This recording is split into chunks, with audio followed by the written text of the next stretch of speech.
I'm a young man of 25, and I'm going to tell you my story. So I need to confess something right away. I'm not built for assembling furniture, like emotionally, spiritually, legally, so I need to confess something right away. I'm not built for assembling furniture, emotionally, spiritually, legally, if you hand me a flat-packed box and an Allen key. You might as well also hand me divorce papers, because by the end of the night, I will have beef with everyone I've ever loved, including myself. And the crazy part is, I always start confident. That's how it gets you. That's how flat-packed furniture hunts. It doesn't jump you in an alley. It invites you in like, hey buddy, this is gonna be easy. It's basically adult Lego. And I'm like, yeah, I love Lego. Completely forgetting that Lego doesn't come with a step where you stare at a drawing of a screw for 15 minutes and question if you deserve modern comforts. This whole disaster started because I needed a piece of furniture that, on paper, was very simple. I wasn't trying to build a rocket ship. I wasn't trying to craft a hand-carved heirloom. I just needed a basic cabinet. A normal, boring cabinet. Something that exists to hold other things and mind its own business. The kind of purchase you make thinking, this is responsible. This is me having my life together. So, I order it. It arrives in a box that looks like it contains a small refrigerator. I drag it into my apartment like I'm moving a body, and I'm already sweating, but I'm still optimistic. Because the box has a photo of the cabinet on the front. And the cabinet is just sitting there in the picture like it pays taxes and never gets anxious. It looks calm, it looks stable, it looks like it texts back. I open the box and immediately get hit with that smell. You know the smell. It's like compressed wood, factory air, and the faint aroma of good luck. The pieces are stacked perfectly, like they're pretending to be organized. There's a plastic bag full of screws that rattles like a bag of cursed coins. And at the very bottom, there's the instruction manual, sitting there like a threat. Now, I love instructions in theory. I'm not one of those I don't need directions people. I'm not trying to freestyle my way through life. I want guidance. I want clarity. I want someone to tell me where the little wooden dowel goes without making me feel like I'm solving an escape room.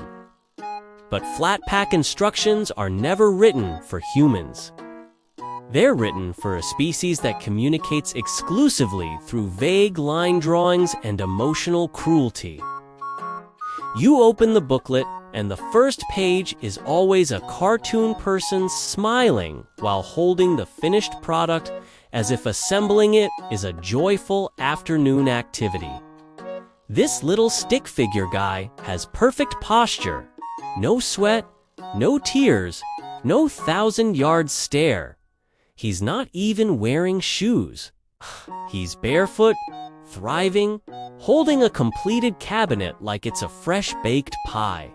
Meanwhile, I'm on the floor in gym shorts, hunched over like a medieval scholar, already whispering, okay, okay. We can do this. Then the next page is the inventory list. Every piece is labeled with a letter, A, B, C, D. Sure. The screws are labeled like screw 7, screw 7A, screw 7B, and I'm already like, that's too many varieties of the same mistake. I dump everything out carefully at first. I'm trying to be mature. I lay the boards out.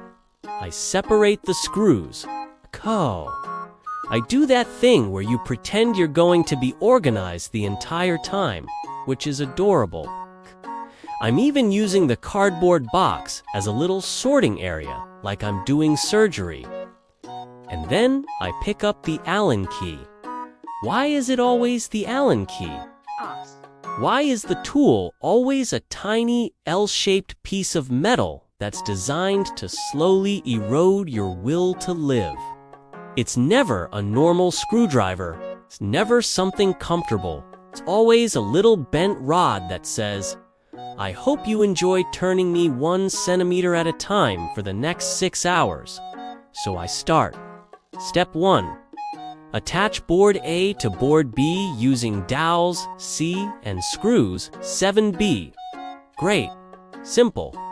Except board A and board B look exactly the same. One has holes that are maybe slightly different. Or maybe I'm hallucinating because I haven't eaten since lunch and I'm already in furniture survival mode. I hold them up to the light like I'm checking for counterfeit money. I flip them around. I squint. I compare the holes like I'm judging a pie crust. Eventually, I pick one because at some point you have to commit. That's the first emotional lesson of furniture assembly.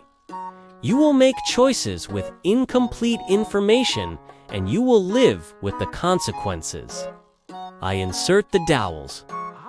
The dowels are always this soft little wood that feels like it came from a tree that gave up. You push them in and you're like, this is holding my future together. Then I tighten the screws and the Allen key immediately starts hurting my hand in a way that feels personal. Like it's not just discomfort, it's disrespect. I'm turning it, and the moment I start thinking, okay, this isn't too bad, the Allen key slips a little, and I pinch my skin, and I have that instant flash of rage where your entire life replays and you're like, is this who I am? A man defeated by furniture? But wait, hold on, 'cause it gets worse. Around step 4, the instructions always stop being clear. They go from attach this to align the panels as shown, and as shown is a drawing that looks like a spider's interpretation of geometry. The arrows multiply. There are dotted lines. There are little symbols that have never appeared before. At one point, there's always an icon of a hammer with a red X through it, like, don't even think about it. And I'm like, I wasn't thinking about it, but now I am. And then you hit the step where you have to orient the whole thing upright. That's the step where you realize you've been building the cabinet upside down. You haven't made a small mistake. You've built an alternate reality where left is right and time is fake. So you do what any adult does. You try to rationalize it. You start bargaining. Okay? Maybe it doesn't matter. Maybe I can just flip it at the end. Maybe the cabinet doesn't care which way is up. Maybe gravity is a social construct. And then you see it. One hole is on the wrong side. One panel is backwards. And it's not just wrong, it's loudly wrong. It's wrong in a way that feels like the cabinet is judging you back. So you take it apart. And taking it apart is where the real psychological damage happens. Because now you're not just assembling furniture. You're undoing your own confidence in real time. Every screw you remove feels like an apology. The dowels fight you. The boards stick together like they're emotionally attached, and you're there pulling them apart, whispering, I'm sorry. I'm sorry. I didn't know. By this point, it's been maybe an hour, but it feels like a month. Your lower back is doing a slow protest. Your knees are like, "We used to be a society." Your phone buzzes and you ignore it because you're in a battle. You don't have time for friendships. You are at war with particle board. And this is also the point where you start to notice things around you, like the silence, like the fact that you've been breathing through your mouth like an exhausted dog, like the growing pile of screws that you're pretty sure were important but now live in a little chaotic mountain that you're calling later. Anyway, I restart. I do it the right way. Allegedly, I'm moving carefully now, like a person who has been humbled. I'm triple-checking every hole. I'm rereading every step. I'm that guy who reads the recipe 3 times because he once added salt instead of sugar, and it ruined his personality. And then, halfway through, I realize I'm missing a piece.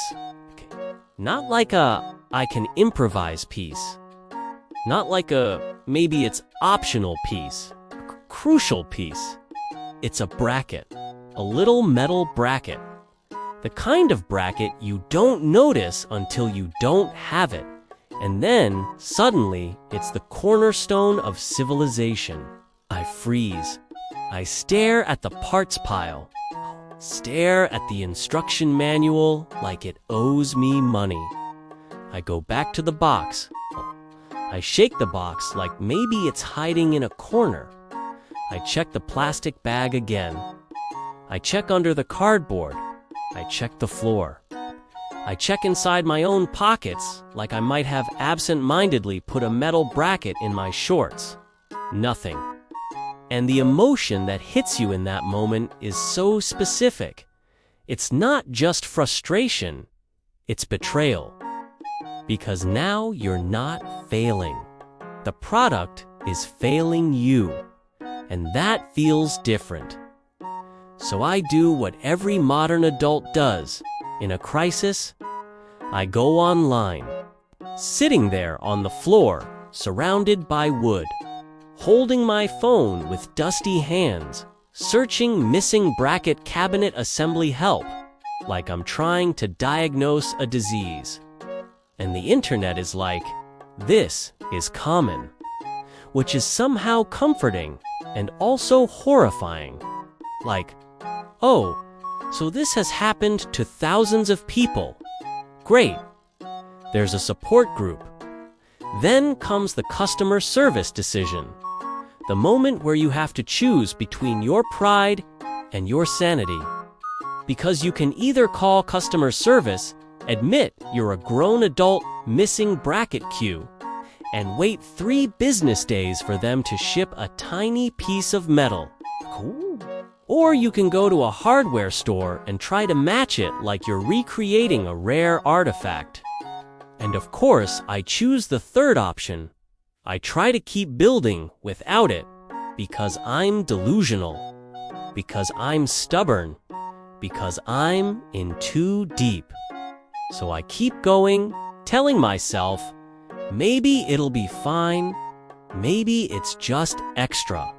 They probably include spares. They never include spares. They include 1 extra screw, and it's always the wrong screw, and it just sits there like a little insult. At this point, the cabinet is half built, and it's starting to look like furniture in the same way that a pile of sticks looks like a house. Technically, it's forming a shape. Emotionally, it's still an accusation. Then I get to the doors.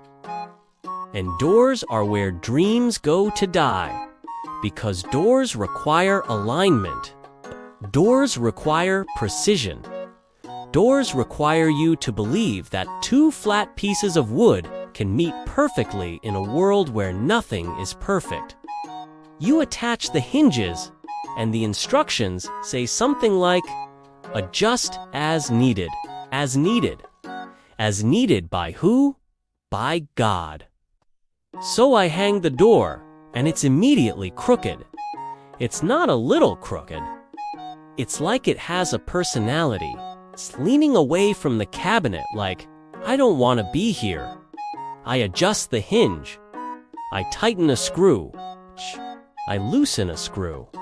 I adjust again. The door moves 1 millimeter and I act like I've solved world hunger. Then I step back and the other door is now crooked. The cabinet itself might be crooked. The floor might be crooked. My life might be crooked. This is when the existential crisis hits. Because you're no longer thinking about the cabinet, you're thinking about you. You're thinking, if I can't assemble a basic cabinet, what does that say about me? How am I trusted with a job, with rent, with a driver's license, with a body? And then you have that one dramatic thought that always comes up in moments like this. I could have just paid someone. And that thought hurts because it's true, and because you're not paying someone out of principle, and because now the principle is actively ruining your evening. Eventually, through a combination of stubbornness, sweat, and mild self-hatred, I get the cabinet to a point where it's functional. Not beautiful, not perfect, but functional. I put it upright. I open the doors, they open, they close. One of them scrapes a little, like it wants you to remember what happened, but it works. And I just sit there on the floor, staring at it, breathing like I ran a marathon, with the Allen key beside me like a weapon I survived. And the weirdest part, I feel proud. Not proud like I'm handy. Not proud like I can do anything. Proud like I didn't end up crying in the parking lot of a hardware store. Because assembling flat-pack furniture is not about skill. It's about endurance. It's about seeing a pile of nonsense and choosing to believe, for a few hours, that you can turn it into something stable. And honestly, that's kind of the most adult thing there is. You take chaos. You take confusing instructions, okay? You take missing parts. You take a tool designed by a villain, and you keep going anyway. Then, at the end, you clean up the screws. You throw away the box. You wash your hands. And you realize you're going to do this again someday. Because life is a loop, and we never learn. So yeah, that's my relationship with flat-pack furniture. It humbles me. It injures me emotionally. It turns my living room into a crime scene. If you've ever built something from a box and ended up staring into the void at 1 a.m. with a handful of screws you definitely didn't need, please tell me. I need the community. Okay? Need to know we're all suffering together. And if you want more stories about everyday things that should be easy but absolutely aren't, like the video, subscribe, and send this to the one friend who owns an Allen key collection like it's a personality trait.